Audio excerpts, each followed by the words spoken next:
Working on a transmission leak, replacing a seal here on the reverse selector. This is on a Spicer 4-speed.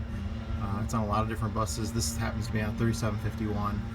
But as you see, the oil that's running down here, it's been leaking all over the top of my transmission. I wasn't sure where it was coming from.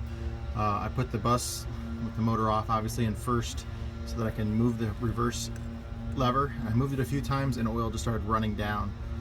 And this bus has been sitting for a few days, so whatever it is, it catches up in there. But when it's running, it must leak a lot. This was just making a mess all over the top of my trans, running down the sides. Couldn't quite tell where it was coming from until I discovered it. So to remove this, there's a pin. It goes straight through the top. It's in there. Or you go straight through there, and you just need to drive that out.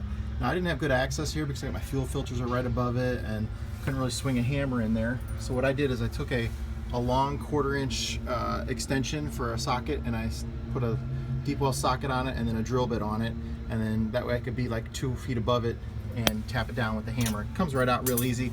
If you had a real tight spot, if you can get a little bit of a hammer in there, maybe use like an Allen wrench, the little angle part of an Allen wrench to drive it out. So just drive that out, and then this will pull off. There's one bolt on the gear selector here you can take off. Put a little grease on it when you put it back in. It's got a copper bushing in there. There's probably not a grease fitting on the outside. Mine doesn't have one. And then I'm just going to pop that seal out. Luke has them. He had it in stock. It was under $5, and he shipped it to me in a regular mail envelope, so the shipping was really inexpensive on it.